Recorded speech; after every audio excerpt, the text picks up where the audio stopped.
Welcome to 108 Gate, where we're looking at the energies of the current reading.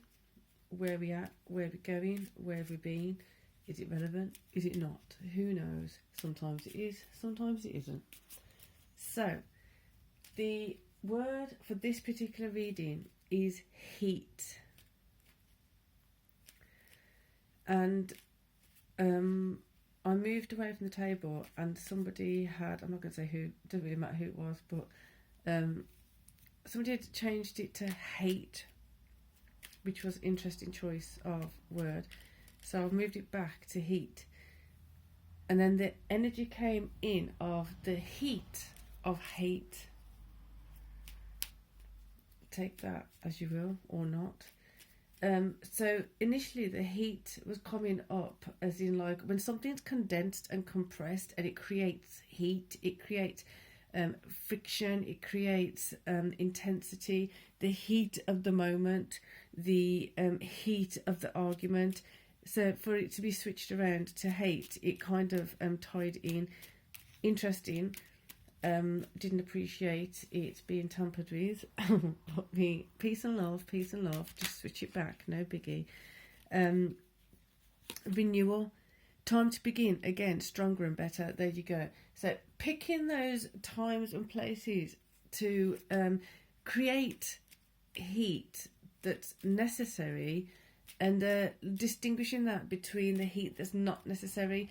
For example, if you're passionate about something, there's a heat that rises, there's a intensity that rises. But if you're angry about something, where does that anger lead you? Where does that anger take you? Is it in a healthy direction? Is it in the direction that you actually want to be heading?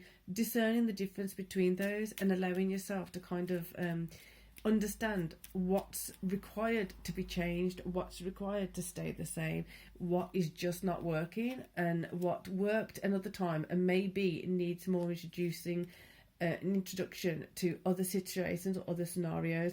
What I mean by that is if, for example, someone was to have difficulty with anxiety or something, it may be that there's a particular tool or a particular strategy or approach that may actually be applicable for when you get into like high intensity anger or annoyance or irritated. Is someone irritating you? When you get poked and prodded and annoyed by someone or something, how do you respond? How can you better respond? Refining. Peace, be calm and calm will come. Bringing in more and more peace, bringing in more and more calm. You can only win. You can only win with more peace and more calm. Excuse me. But at the same time, making sure your peace, as in like P-I-E, not a peace as in P-E-A, is heard and is known. So there you go. Let's see what that is. 4 ones upside down. Otherwise, you're going to be compromising the foundation upside down. You can't always go just for peace without actually resolving a conflict. So this is where the heat's coming in. If you're the one who needs to resolve something, but in the name of peace, you don't address it, you don't have that conflict, there's ways of having the conflict that can still be calm, effective, efficient, in a way that's not creating a hostile hatred heat. Bringing in a peaceful heat. Oh, they're flying around everywhere. So this has just come in on its side. It actually fell on the floor. So bringing in new values. They're not fully there yet, but seeing the value of this is going to be immense because of the nature of the shift and change that is occurring here.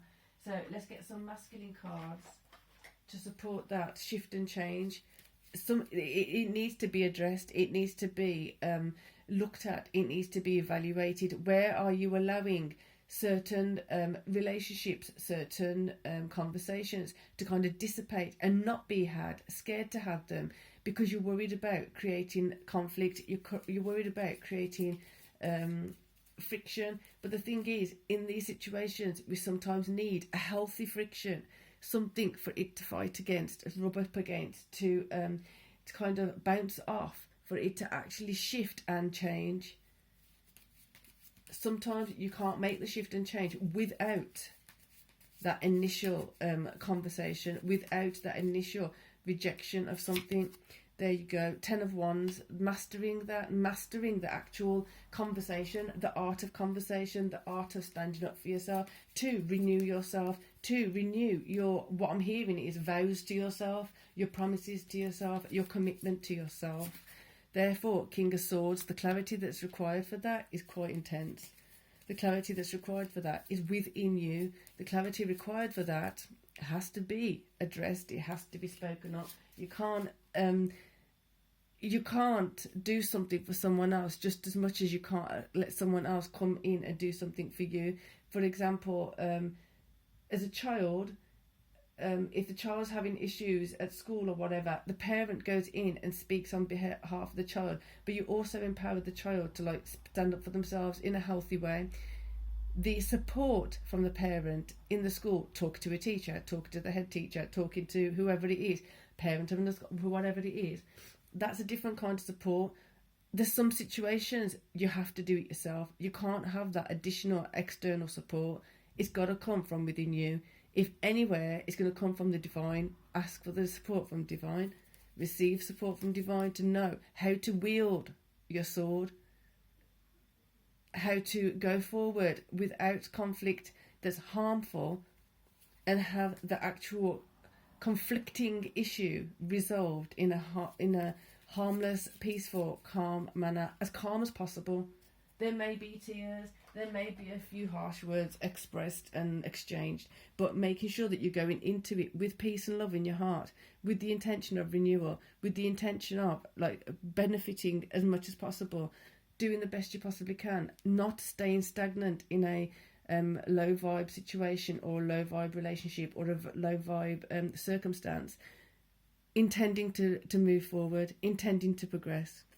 So with that, great energy to work with. Enjoy that. Peace and love.